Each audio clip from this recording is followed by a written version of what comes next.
Hi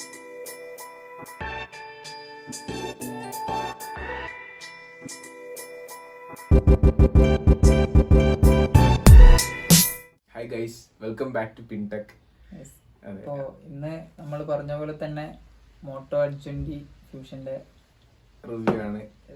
അപ്പം നമ്മള് best phone centre 20K video നമ്മൾ ചെയ്തിട്ടുണ്ടായിരുന്നു. അപ്പം നമ്മളെ 2022 വീഡിയോ ആണ് നമ്മൾ ചെയ്തത്. പക്ഷെ ഇത് 2021 ഫോണാണ്. ബട്ട് ഈ ഫോൺ തന്നെയാണ്, അതെ, സ്റ്റിൽ റെലവന്റ് ഈ ഫോൺ തന്നെയാണ്.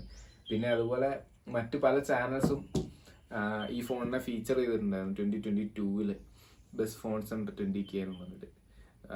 കുറെ വളരെ എക്സ്പെർട്ടൈസ്ഡ് ആയിട്ടുള്ള ബീബൂം പോലത്തെ ചാനലൊക്കെ ഫീച്ചർ ചെയ്തിട്ടുള്ള ഫോണായിരുന്നത്. അപ്പം നമുക്ക് ഫുൾ റിവ്യൂയിലേക്ക് പോവാം.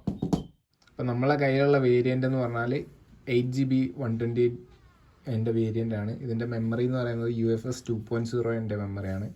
ഇത് രണ്ട് വേരിയൻറ്റിലാണ് വരുന്നത്, 6GB 128ഉം അതേപോലെ 8GB 128. ഇതിൻ്റെ അകത്ത് ഉള്ളതെന്ന് വെച്ചാൽ ഇത് ആമോലെഡ് സ്ക്രീനാണ്. ഇതിൻ്റെ ഏറ്റവും ഗുഡ് ക്വാളിറ്റിയും ഇതിന്റെ ആമോലെഡ് സ്ക്രീൻ ആണ്. ഇത് എന്ന് പറയുന്നത് 6.67 inch full HD plus AMOLED display ആണ് വരുന്നത്.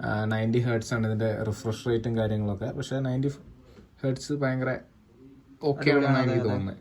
അതുപോലെ തന്നെ ഇതിന്റെ ആമോലെഡ് സ്ക്രീനിൽ തന്നെ 10 ബിറ്റിന്റെ ആമോലെഡ് സ്ക്രീനാണ്. സാധാരണ ഫ്ലാഗ്ഷിപ്പ് ലെവൽ ആമോലെഡ് ആണ് സ്ക്രീനാണ് ഇവർ പ്രൊവൈഡ് ചെയ്യുന്നത്. സാധാരണ മോട്ടറോള അങ്ങനെ പ്രൊവൈഡ് ചെയ്യാത്തതാണ് ആമോലെഡ് സ്ക്രീൻ. ഈ ഫോൺ മുതലാണ് അവർ മനസ്സിലാക്കി. പിന്നെ ഇതിങ്ങനെ വെച്ച് കഴിഞ്ഞാൽ ക്യാമറ പമ്പുള്ളത് കൊണ്ട് ഇങ്ങനെ ചെറുതായിട്ട് ഇളകും, അങ്ങനത്തെ പ്രശ്നമുണ്ട്. അത് ഒരു അങ്ങനെ പിക്ക് ചെയ്തെടുക്കാനുള്ള ഒരു സംഭവം എന്ന് മാത്രമേ പറയാൻ പറ്റത്തുള്ളൂ. പിന്നെ ആമോലെഡ് സ്ക്രീൻ ആണെങ്കിലും അവർ in display finger print scanner തന്നിട്ടില്ല, സൈഡ് മൗണ്ടർ ആണ്. പക്ഷെ നോക്കിക്കോ, 1 2 3 ഫാസ്റ്റ് ആണ്, ഒരു കുഴപ്പമൊന്നുമില്ല. ഫിംഗർ പ്രിന്റ് സ്കാനറിന് തൊട്ടപ്പം തന്നെ ആവുന്നുണ്ട്. പിന്നെ ഇത് തന്നെയാണ് power button, power on of button with side mount finger print ആണ്. പിന്നെ വോളിയം ബ്രോക്കേഴ്സും ഇവിടെ തന്നെയാണ് വരുന്നത്. ഇത് ഫോണൊന്ന് ലാമിനേറ്റ് ചെയ്തിട്ടുണ്ട് നമ്മൾ ഫ്രണ്ട്, അപ്പോൾ അതുകൊണ്ട് കുറച്ച് വൃത്തിക്കുറവുണ്ട്. പിന്നെ ഇത് ഡെഡിക്കേറ്റഡ് ആയിട്ടുള്ള ഒരു ബട്ടണാണ്. ഇത് ഗൂഗിൾ അസിസ്റ്റൻറ്റിന് വേണ്ടിയുള്ള ബട്ടണാണ്. പക്ഷെ നമ്മൾ റെക്കമെൻഡ് ചെയ്യുന്നതെന്ന് വെച്ചാൽ അത് ഓഫാക്കി ഇടുക എന്നുള്ളതാണ്. പിന്നെ അതിന് നേരെ മുകളിൽ തന്നെയാണ് നമ്മുടെ സിം ട്രേ വരുന്നത്. 2 നാനോ സിം അല്ലെങ്കിൽ 1 നാനോ സിം, ഒരു മെമ്മറി കാർഡുമാണ് ഇതിൻ്റെ അത് പറ്റുന്നത്. ഇതിൻ്റെ ബ്ലാക്സ് ഒക്കെ ഉണ്ടോ, സ്ക്രീൻ കണ്ടോ, ബ്ലാക്സ് ഒക്കെ അത്രയ്ക്കും വൃത്തിയായിട്ട് കിട്ടുന്നുണ്ട്. സ്ക്രീൻ ഭയങ്കര അടിപൊളിയാണ്. പിന്നെ ഇതിൻ്റെ ഫീച്ചേഴ്സ് എന്ന് പറഞ്ഞാൽ ഇതിനകത്ത് NFC സപ്പോർട്ട് വരുന്നുണ്ട്.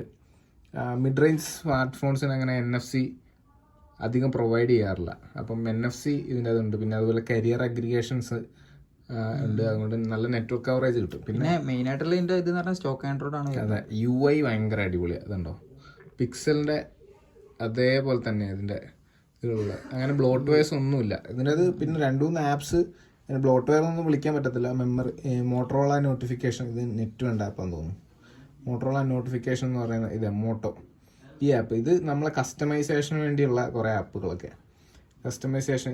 പിന്നെ ഇതിനകത്ത് പീക്ക് ഡിസ്പ്ലേ എന്ന് പറയുന്ന സാധനമുണ്ട്. നമ്മളിതിപ്പോൾ ഓണാക്കി ഇട്ടേക്കുന്നത് ഇതുണ്ടോ, ശരിക്കും ഇതിനകത്ത് ഓൾവേസ് ഓൺ ഡിസ്പ്ലേ അല്ല, പീക്ക് ഡിസ്പ്ലേ എന്ന് പറയുന്ന സിസ്റ്റമുള്ള. ഇന്ന് വെറുതെ വെച്ച് കഴിയുമ്പോൾ നമ്മൾ ചെറുതായിട്ട് തൊടുകയോ അല്ലെങ്കിൽ അനക്കുകയോ ചെയ്ത് കഴിഞ്ഞാൽ ഡിസ്പ്ലേ സ്ക്രീൻ ഓൺ ആവുന്ന പോലത്തെ പീക്ക് ഡിസ്പ്ലേ. അങ്ങനത്തെ കുറച്ച് ഷോർട്ട് കട്ട്സ് ആണ് ഇതിനകത്തുള്ളത്. പിന്നെ ഗെയിം മോഡിൽ ഓണാക്കി ഇടാൻ പറ്റും. അത് നമ്മൾ ഗെയിം ആഡ് ചെയ്യണം ഇതിനകത്ത്. ഗെയിം കളിക്കുമ്പം നമ്മളെ പ്രയോറിറ്റീസിനനുസരിച്ച് എന്ന് വെച്ചാൽ ഇന്ന കോള് ബ്ലോക്ക് ചെയ്യാം, അതൊക്കെ അങ്ങനത്തെ കുറേ സംഭവങ്ങളൊക്കെയാണ് ഇതിൻ്റെ അകത്ത്. പിന്നെ ജസ്റ്റേഴ്സ് ഉണ്ട് മോട്ടറോളയുടെ, അതൊക്കെ ഓഫാക്കിയിട്ടേക്കുന്നതാണ്. ഇതിൻ്റെ അകത്തുള്ള ജസ്റ്റേഴ്സാണ് ഈ കാണുന്നത്. നിങ്ങൾ വീഡിയോ പോസ് ചെയ്ത് പറഞ്ഞ് നോക്കിയാൽ മതി. പറയാനാണെങ്കിൽ കുറേ ഉണ്ട്. ഇങ്ങനെ ഷെയ്ക്ക് ചെയ്യുമ്പോൾ ക്യാമറ ഓൺ ആവുന്ന സംഭവമൊക്കെ ഉണ്ട്, അതൊക്കെ ഓഫാക്കി ഇട്ടേക്കുന്നത്. ഇപ്പോൾ 3 ഫിംഗർ പ്രിൻറ്റ് അത് മാത്രമാണ്.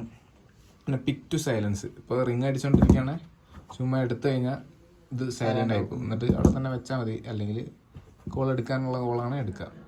പിന്നെ അതൊക്കെയാണ് ഇതിൻ്റെ മെയിൻ ഫീച്ചേഴ്സ്. പിന്നെ ക്യാമറയുടെ കുറച്ച് സാമ്പിൾസ് കാണിച്ചു തരാം. ക്യാമറ സാമ്പിൾസ് നമ്മൾ നോട്ട്സിൽ ആഡ് ചെയ്ത് വെച്ചിട്ടുണ്ട്. ഇത് വൈഡ് ആംഗിൾ ഷോട്ടാണ്, വൈഡ് ആംഗിൾ ആയിട്ട് എടുത്തതാണ്. അത്യാവശ്യം നല്ല ഗുഡ് ക്വാളിറ്റി ക്യാമറ തന്നെയാണെന്നാണ്. ഇതും വൈഡാണ്. അത്യാവശ്യം കുറച്ച് ഷാർപ്നെസ്, കുറച്ച് സൂം ചെയ്ത് കഴിയുമ്പോൾ ഷാർപ്നെസ് കുറയുന്നുണ്ട്. പക്ഷേ പോലും അത്യാവശ്യം നല്ല കാണാൻ വൃത്തിയുണ്ട്. പിന്നെ അതുപോലെ മെയിൻ പ്രൈമറി ക്യാമറ ഇത് എടുത്ത ഫോട്ടോ ആണിത്. പിന്നെ മാക്രോ എടുത്ത് കാണിച്ചു തരാം. ഫോട്ടോ നമുക്ക് സൈഡിലായിട്ട് ഇത് മാക്രോ പോലെ എടുത്ത. പിന്നെ ഇതിന്റെ തന്നെ ഇതിന്റെ പ്രശ്നം എന്താണെന്ന് വെച്ചാൽ ഇതിന്റെ ഒറിജിനൽ നമ്മൾ ടെസ്റ്റ് ചെയ്തതിൽ വെച്ച് നമുക്ക് മനസ്സിലാകുന്നതെന്ന് വെച്ചാൽ ഇതിന്റെ ഒറിജിനൽ ഇതിന്റെ സോഫ്റ്റ്വെയർ ഉണ്ട്. ആ സോഫ്റ്റ്വെയർ അത്ര അടിപൊളിയല്ല. പക്ഷെ അതേ സമയത്ത് നമ്മൾ ഗൂഗിൾ പിക്സലിന്റെ സോഫ്റ്റ്വെയർ ഉണ്ടല്ലോ, ജി ക്യാം ഒക്കെ ഇടുകയാണെങ്കിൽ കുറച്ചുകൂടെ നല്ല വൃത്തിയുള്ള എക്സ്പീരിയൻസ് നമുക്ക് കിട്ടും. അങ്ങനെ ലാഗും കാര്യങ്ങളും ഒന്നുമില്ല. പിന്നെ ഇതിൻ്റെ സ്ക്രീനിൽ 4K HDR സപ്പോർട്ടുള്ളതാണ്. പക്ഷേ നെറ്റ്ഫ്ലിക്സിൽ നമ്മൾ HDR കിട്ടുന്നില്ല. അതെന്താണെന്ന് അത് എനിക്ക് തോന്നുന്നത് അത് മറ്റേ 800Uവിൻ്റെ പ്രശ്നമാണ്. ഡൈമെൻസിറ്റി 800U ചിപ്സെറ്റിൻ്റെ പ്രശ്നമാണ്. പ്രോസസ്സർ അതാണ് വരുന്നത്. അതെ അതെ. പിന്നെ നമ്മൾ സ്പെക്ക് നമുക്ക് സൈഡിൽ ആഡ് ചെയ്യാം. ഇപ്പോൾ പറയാം സ്പെക്ക് 800U ആണ്. മുന്നത്തെ വീഡിയോ നമ്മൾ കൊടുത്തിട്ടുണ്ട്. പിന്നെ അതുപോലെ ചാർജർ ബണ്ടിൽ ചെയ്യുന്നുണ്ട്. 30 വാട്ട്സിന്റെ ഫാസ്റ്റ് ചാർജറാണ്. Type C to type C ആണ്, C2C ആണ്. പിന്നെ ഇതിന്റെ അടിയിൽ 3.5mm ഹെഡ്ഫോൺ ജാക്ക് ഉണ്ട്. പിന്നെ ഇതിന്റെ സിംഗിൾ സ്പീക്കറാണ്, സ്റ്റീരിയോ സ്പീക്കേഴ്സ് ഇല്ല. അതെ, ഒരു പക്ഷെ ഡീസന്റ് ആണ്, ഓക്കേഷ് ആണ്. പക്ഷെ അത്രയ്ക്ക് അടിപൊളി എന്നും പറയാനില്ല. പിന്നെ ഇതിന്റെ വേറെ കോൾ ക്വാളിറ്റി ഒക്കെ നല്ലതാണ്. ഭയങ്കര എക്സ്ട്രീം നല്ല ക്വാളിറ്റി ഉണ്ട്. പക്ഷെ ചില സമയത്ത് പ്രോക്സിമിറ്റി സെൻസർ ചിലപ്പോൾ ഇതിന്റെ സ്ക്രീൻ ഇങ്ങനെ ഓഫ് ആയി പോകുന്നുണ്ട്. ഞാൻ ടെസ്റ്റ് ചെയ്തപ്പോൾ എനിക്ക് എങ്ങനെ ഫീൽ ചെയ്തത്, എനിക്ക് നമ്മള് അതായത് കോൾ എടുത്ത് ചവിട്ടിലേക്ക് വെക്കുന്ന ലോങ് കോൾസ് ഇപ്പം ഒരു അരമണിക്കൂറൊക്കെ കഴിഞ്ഞ് കഴിഞ്ഞാൽ ഇതിങ്ങനെ ലോക്കായി പോകും. അതുകഴിഞ്ഞിട്ട് പിന്നെ നമ്മളിങ്ങനെ ഓൺ ആക്കി എടുക്കണം. Okay okay. അല്ലാണ്ട് ഇങ്ങനെ വെച്ചാല് സ്ക്രീൻ ഓണായി വരില്ല. അങ്ങനെ വരുന്നില്ല. അരമണിക്കൂർ പ്ലസ് ഉള്ള കോൾസിന്. പിന്നെ ഇതിന്റെ വേറൊരു എനിക്ക് ഏറ്റവും അടിപൊളിയായിട്ട് തോന്നിയ ഫീച്ചർ എന്ന് പറഞ്ഞാൽ ഈ ടൈപ്പ് ചെയ്യുമ്പോൾ ഹാപ്റ്റിക് ഫീഡ്ബാക്സ് ഉണ്ടല്ലോ, അത് വളരെ നന്നായിട്ട് കിട്ടുന്നുണ്ട്. വളരെ നന്നായിട്ട് വെച്ചാൽ as A mid range phone ഒരു ഫ്ലാഗ്ഷിപ്പ് ലെവലിലുള്ള ഹാപ്റ്റിക് ഫീഡ്ബാക്സ് ഞാൻ പറയത്തില്ല, പക്ഷെ നല്ല ഹാപ്റ്റിക് ഫീഡ്ബാക്ക് കിട്ടുന്നുണ്ട്. പിന്നെ വൈഫൈ കോൾ നിങ്ങൾക്ക് അടിപൊളിയാണ്. പിന്നെ ഇതിൻ്റെ തിങ്ക് ഷീൽഡ് എന്ന് പറയുന്നൊരു നമ്മളെ തുടക്കത്തിലെ ഇൻട്രോയിൽ നിങ്ങൾ തിങ്ക് ഷീൽഡ് എന്ന് എഴുതി വരുന്നുണ്ടല്ലോ. ഇപ്പം ആരെങ്കിലും തിങ്ക് ഷീൽഡ് എന്താണെന്ന് വെച്ചാൽ ആരെങ്കിലും ടാമ്പർ ചെയ്യോ അങ്ങനെ എന്തെങ്കിലുമൊക്കെ ചെയ്താൽ കോളല്ല, ഫോണിൽ എന്തെങ്കിലും തരത്തിലുള്ള ടാമ്പറിങ് ഉണ്ടായി കഴിഞ്ഞിട്ടുണ്ടെങ്കിൽ ഇത് ഓൺ ആവുന്ന സമയത്ത് ഒരു ചെറിയ സ്കാനിങ് നടക്കുന്നുണ്ട്. ആ സ്കാനിങ്ങിൽ ഡിറ്റക്ട് ചെയ്തിട്ട് നമ്മളെ അറിയിക്കും. അതൊക്കെ ഒരു സേഫ്റ്റി ഫീച്ചർ ആയിട്ട് എടുക്കാം. ഓക്കെ, അപ്പോൾ നമ്മൾ ഇത്രയും നേരം ഇതിന്റെ ഒരു അഡ്വാൻറ്റേജ് എന്നുള്ള രീതിയിലാണ് സംസാരിച്ചത്. കുറച്ച് ഡിസഡ്വാൻറ്റേജ് ഇടയ്ക്ക് പറഞ്ഞിട്ടുണ്ട്. അപ്പം നമുക്ക് തോന്നിയ കുറച്ചുകൂടി എടുത്തു പിടിക്കത്തക്ക വണ്ണുള്ള കുറച്ച്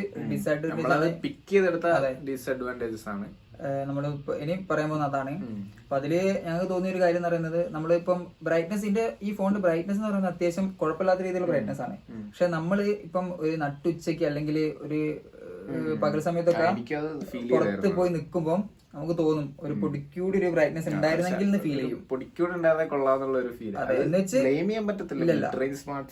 അതെ മിഡ് റേഞ്ച് ആണ് എങ്കിൽ പോലും അത്യാവശ്യം നല്ല ബ്രൈറ്റ്നസ് ഫോൺ ഉണ്ട്. അതുപോലെ എനിക്ക് എന്റെ ഒരു നെറ്റ് പിക്കിംഗ് ഒരു ബാഡ് ഇതായിട്ട് എനിക്ക് ഫീൽ ചെയ്തതെന്ന് വെച്ചാൽ ബ്ലൂടൂത്ത് റേഞ്ച് ആണ്. നമ്മൾ ഇപ്പൊ ഞാൻ എന്റെ പേഴ്സണലി ഞാൻ യൂസ് ചെയ്തത് ഇതാണ്, OnePlusന്റെ പ്രൊഡക്ട്സി ആണ് ഞാൻ യൂസ് ചെയ്തത്. ഇത് അത്യാവശ്യം ഞാൻ മറ്റേ iPhone 11 നല്ല iPhone 11 പിന്നെ Pixel 3 ഞാൻ വേറെ പല ഫോൺസിലും മാറി മാറി യൂസ് ചെയ്ത് നോക്കിയായിരുന്നു. അതിലൊക്കെ നല്ല റേഞ്ച് കിട്ടുന്നുണ്ട്. പക്ഷെ ഇതിന് ഒരു ലാഗും കാര്യങ്ങളൊന്നുമില്ല. ബട്ട് ബ്ലൂടൂത്ത് റേഞ്ച് കുറച്ച് ലെങ്ത് വൈസ് നമുക്ക് എന്ന് വെച്ചാൽ ഈ അപ്പുറത്തെ റൂമിൽ നിന്ന് അടുത്ത റൂമിലേക്ക് വരുമ്പോൾ ഒരു 2 റൂം വരെ ഓക്കെ. പക്ഷെ മൂന്നാമത്തെ റൂമിലേക്ക് പോയാൽ ചെറുതായിട്ട് ഇങ്ങനെ സ്റ്റെക്കൊക്കെ ആവുന്ന പോലെ ഫീൽ ചെയ്തു. ഞാൻ അതുപോലെ വേറൊരു ബോട്ടിന്റെ ഇയർബഡ്സ് വെച്ചിട്ടും ഞാൻ ട്രൈ ചെയ്ത് നോക്കിയായിരുന്നു. അങ്ങനെ ബ്ലൂടൂത്ത് റേഞ്ച് എനിക്ക് അങ്ങനെ ഒരു ബാഡായിട്ട് ഫീൽ ചെയ്തിട്ടുണ്ട്. പിന്നെ വേറെ മെയിനായിട്ട് ബാറ്ററി 5000 mAh ആണ് ഫോണിന് വരുന്നത്. പക്ഷെ ഞങ്ങളൊരു എക്സ്പീരിയൻസ് വെച്ച് ഞങ്ങൾക്ക് ഒരു 7-7.5 മണിക്കൂറോളം സ്ക്രീൻ ഓൺ ടൈം കിട്ടിയിട്ടുണ്ട്. പറഞ്ഞാൽ വിശ്വസിക്കാൻ പറ്റത്തില്ല. 7.5 മണിക്കൂർ സ്ക്രീൻ ഓൺ ടൈം കിട്ടിയിട്ടുണ്ട്. സാധാരണ ഞാൻ വിചാരിച്ച 5000 mAh ബാറ്ററി 5000 mAh പിന്നെ ഈ സ്ക്രീൻ സൈസ് ഒക്കെ വരുന്ന സ്ഥിതിക്ക് കിട്ടില്ലെന്നാണ് പ്രതീക്ഷിച്ചത്. പിന്നെ ആംബുലറ്റ് സ്ക്രീൻ ആയതുകൊണ്ടായിരിക്കണം. സാധാരണ ആംബുലറ്റ് സ്ക്രീൻ ആകുമ്പോൾ പവർ കൺസപ്ഷൻ കുറവായിരിക്കുമല്ലോ. ഒരു പ്രോ ടിപ്പ് ഈ ബ്ലാക്ക് ബാക്ക്ഗ്രൗണ്ട് ഉള്ള ചിത്രങ്ങളൊക്കെ ആഡ് ചെയ്യുകയാണെങ്കിൽ നമുക്ക് അത്രയും ബാറ്ററി കൺസപ്ഷൻ കുറഞ്ഞു കിട്ടും. ആംബുലറ്റ് ആയതുകൊണ്ട് ഈ LEDs ആണ് ഇതിന്റെ ബാക്കിലൊക്കെ ലൈറ്റ് ചെയ്യുന്നത്. അപ്പൊ ബ്ലാക്ക് ഉള്ള സ്ഥലത്തെ LED നമ്മളെ അവിടെ അവിടെ വർക്ക് ചെയ്യുന്നുണ്ടാവില്ല. ആ പിക്സൽ ഓഫായിട്ടാണ് കിടക്കുക. അപ്പൊ ഇത് നമ്മൾ കുറച്ചുകൂടി ബാറ്ററി ബാക്കപ്പ് കുറച്ചുകൂടി കിട്ടുന്നതാണ് കിട്ടും. അതെ അതെ, അതുകൊണ്ടാണ് ഈ AMOLED സ്ക്രീൻസിൽ ഓൾവേസ് ഓൺ ഡിസ്പ്ലേ പോലുള്ള ഫീച്ചേഴ്സ് ഉള്ളത്. പിന്നെ വേറെ എന്തെങ്കിലും ഫീച്ചേഴ്സ് ബാഡ് ആയിട്ട് ഫീൽ ചെയ്തായിരുന്നോ? ബാഡായിട്ട് എന്ന് പറയാൻ എനിക്ക് വേറൊരു സാധനം ഫീൽ ചെയ്തിട്ടുണ്ട് ഇതിൻ്റെ അകത്ത്. എനിക്ക് സ്റ്റോക്ക് ആൻഡ്രോയിഡ് ഉള്ള ഫോൺസ്, സ്റ്റോക്ക് ആൻഡ്രോയിഡ് പിക്സലും പിന്നെ മോട്ടോയും ഒക്കെ തന്നെയാണ് സ്റ്റോക്ക് ആൻഡ്രോയിഡ് യൂസ് ചെയ്യുന്നത്. ഇതിപ്പം കണക്ട് ചെയ്ത ബ്ലൂടൂത്ത്. ഇത് സ്റ്റോക്ക് ആൻഡ്രോയിഡ് പ്രൊവൈഡ് ചെയ്യുന്ന അവരൊക്കെ ഉള്ളൂ. പക്ഷെ ഇതിനകത്തൊരു ഡെഡിക്കേറ്റഡ് ആയിട്ട് ഒരു ഗാലറി ആപ്പ് ഉണ്ടെങ്കിൽ നല്ലതായിരുന്നു എന്ന് എനിക്കൊരു ഗൂഗിൾ ഫോട്ടോസ് ആണ്. ഗൂഗിൾ ഫോട്ടോസ് തന്നെയാണ് ഇതിന്റെ ഒരു പക്ക പിക്സലിന്റെ പോലെ തന്നെയാണ് ഇതിന്റെ കാര്യങ്ങളും. അപ്പം ഒരു ആൻഡ്രോയിഡിന്റെ ഒരു അതെ ഒരു പക്ഷെ മോട്ടോറോളയ്ക്ക് ഒരു ഗാലറി കൊടുക്കാമായിരുന്നു ഫീൽ ഉണ്ട്. പക്ഷെ എങ്കിൽ പോലും കുഴപ്പമൊന്നുമില്ല, ഗൂഗിൾ ഫോട്ടോസ് അടിപൊളിയാണല്ലോ. പക്ഷെ പിന്നെ അതുപോലെ ഞാൻ മറ്റേ നെറ്റ്ഫ്ലിക്സിന്റെ കാര്യം പറഞ്ഞല്ലോ, നെറ്റ്ഫ്ലിക്സിൽ വൈഡ് വൈൻ N1 സപ്പോർട്ട് ശരിക്കും ഇതിൻ്റെ അകത്ത് HDR 4K HDR സപ്പോർട്ട് ഉള്ളതാണ്. പക്ഷെ നെറ്റ്ഫ്ലിക്സിൽ HDR വീഡിയോസ് നമുക്ക് എന്തോ പറ്റുന്നില്ല. അത് മോട്ടോയുടെ പ്രശ്നമല്ല, മറ്റ് ഡയമണ്ട്സിറ്റി ചിപ്സെറ്റ് വരുന്ന എല്ലാ ഫോണിനും ഈ പ്രോബ്ലം പറയുന്നുണ്ട്. ഓക്കെ, അപ്പോ ഇതൊക്കെ തന്നെ ഉള്ളൂല്ലേ മെയിൻ ആയിട്ട് ഇതിന്റെ ഒരു ഡീറ്റെയിൽ റിവ്യൂ എന്ന് പറയാൻ ഇതൊക്കെ തന്നെ ഉള്ളൂ. പിന്നെ ഞങ്ങൾ എന്താ വിട്ടുപോയിട്ടുണ്ടെങ്കിൽ ഞങ്ങളിത് ഇതിന് മുന്നേ ഒരു വീഡിയോ ഇട്ടുണ്ട്, അതായത് Under 20K വരുന്ന ഒരു ബെസ്റ്റ് ഫോൺ എന്നുള്ള രീതിയിൽ ഒരു വീഡിയോ ഇട്ടുണ്ട്. അപ്പം അത് നിങ്ങൾ കണ്ടില്ലാന്നുണ്ടെങ്കിൽ അപ്പൊ അത് കണ്ടില്ലാന്നുണ്ടെങ്കിൽ നിങ്ങൾ തീർച്ചയായും കാണുക. അപ്പോ ഇത്രയൊക്കെ തന്നെ ഉള്ളൂ അല്ലേ? അതെ, അത് നമുക്ക് ആ വീഡിയോ നമുക്ക് ഐ ബട്ടണിൽ ആഡ് ചെയ്യാം. ഓക്കെ, അതൊക്കെ തന്നെയാണ്. So bye guys, thank you guys.